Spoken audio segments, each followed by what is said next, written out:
The United Nations Security Council has adopted a draft resolution demanding an immediate ceasefire for the month of Ramadan in Gaza, leading to a sustainable ceasefire. Now, the legally binding text also demands the immediate and unconditional release of all hostages, while emphasizing the urgent need to expand the flow of humanitarian access to civilians in the entire Gaza Strip. 4 countries voted in favor of the draft, while the United States abstained. And that's for the first time. For analysis on these developments, let's have a conversation with a senior lecturer at the Department of Public Law at the University of Johannesburg. That's Dr. Swikani Ncube. Dr. Ncube, a pleasure having you. Thank you very much for your time.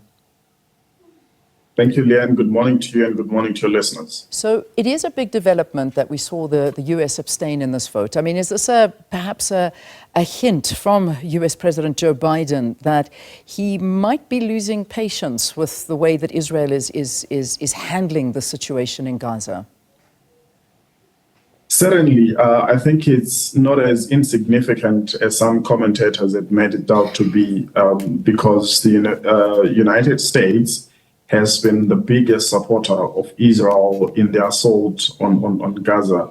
And that this rift has played out in the manner that it has done is very significant going forward. Yeah.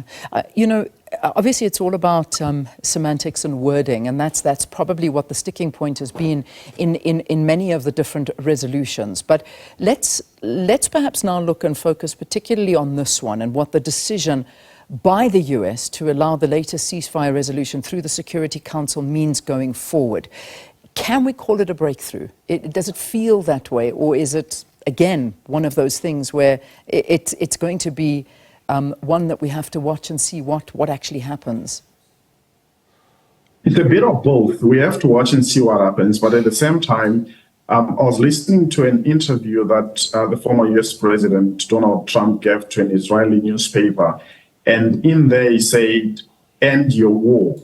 You are losing friends worldwide.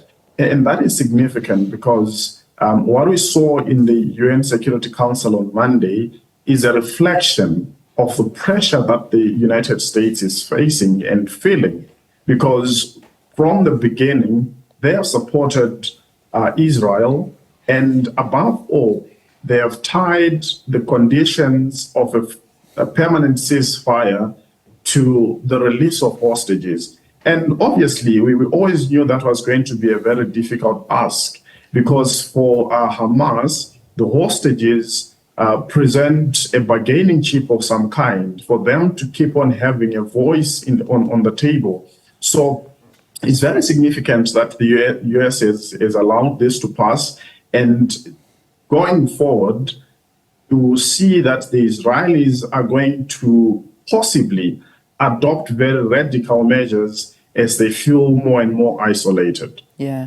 I mean, I just go back to the semantics of all of this, and particularly the wording that we saw coming through. And we've seen a lot of wording with regard to what the UN resolution has stated. I mean, if we go back in October 16th, it was an immediate, durable and fully respected humanitarian ceasefire. Didn't happen. Humanitarian pause, that was in the 18th of October. A pause in fighting on the 25th of October.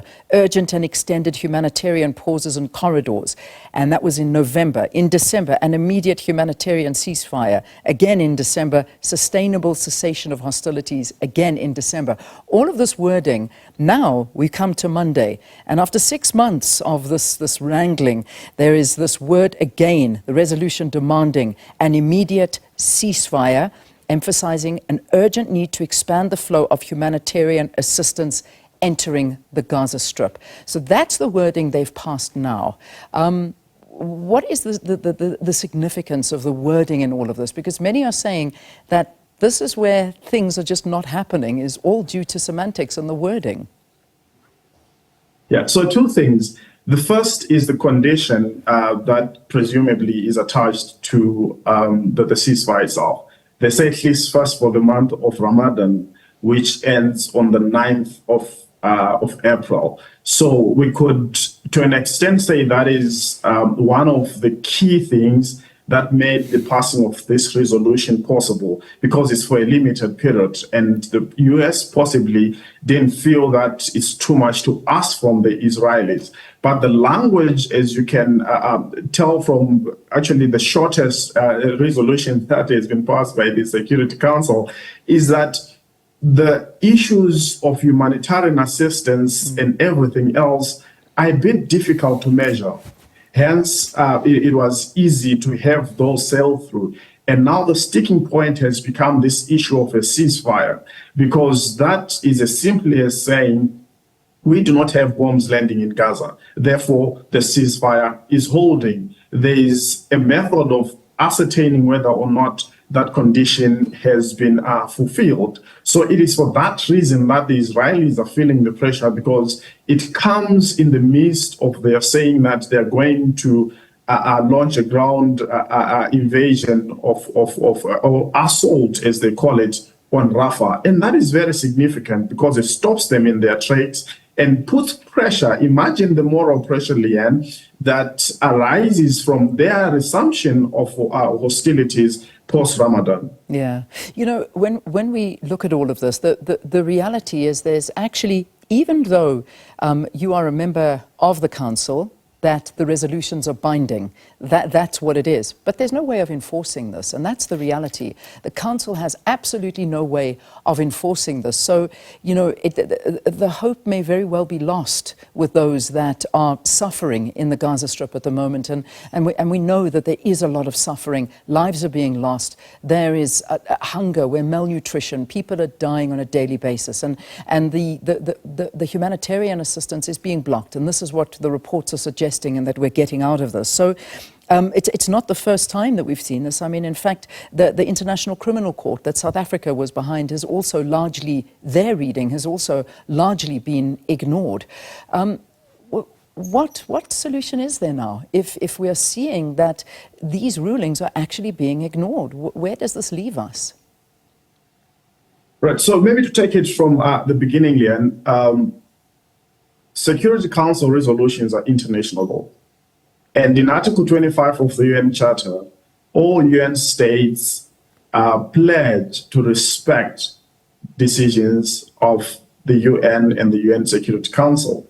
And you talk of enforcement. When you look at Article 41 of the Charter as well, it speaks of non-coercive measures that the Security Council can attend to if a member state is not abiding by its recommendations, in this case, a decision or resolution, as we would call it.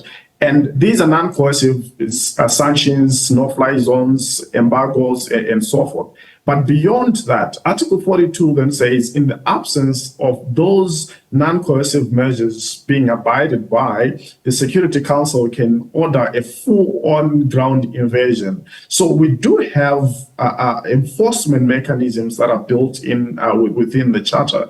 The problem is that, just as is the case with everything else, it comes down to implementation, and where there's human involvement, then other political considerations come into play. And we know that even if Israel does not abide by this resolution, the US is going to block any attempt to either impose a no-fly zone or arms embargo or sanctions, or even act in accordance with Article 42 of the UN Charter.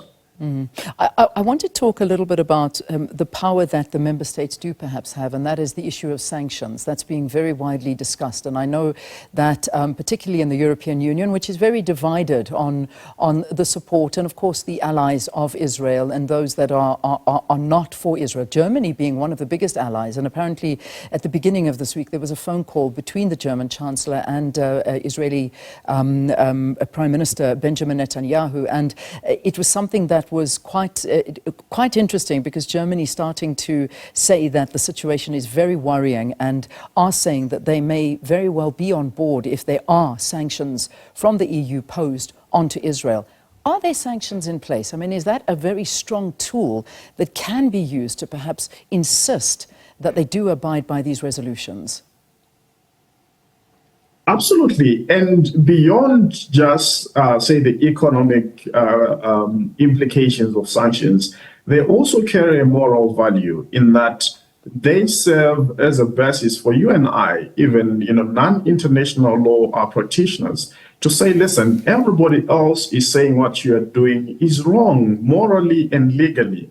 And right now we find ourselves in a space where the biggest challenge with the Israeli onslaught on Gaza is that there is no probable outcome that anybody can see, which is not the wiping out of our Palestinians. If you're going to say you want to destroy Hamas, how are you going to do that? And there have been arguments that Hamas is not just a group, it's an ideology. And by the onslaught that Israel has undertaken, they've pretty much promoted that ideology. And then secondly, if you're going to say, well, there are civilian casualties because these people are embedded within civilians, how are you going to separate that? It's not as if after making that assertion, the Israelis are saying, well, for us to work around their working within civilians, this is what we're going to do. Apart from military violence, there's really nothing else that they've put before the international community to say, this is how we plan to go about it. Okay. So it's going to be very difficult progressively for them because the end is not as clear as they are suggesting. It's certainly, we have to leave it there. I know there's so much more to talk about, including the cancellation of the Israeli Prime Minister's trip to Washington after that announcement. So it's an interesting situation, and one, no doubt, that we will be analysing going forward as well. Dr. Swikani Ncube from the University of Johannesburg, thanks for joining us.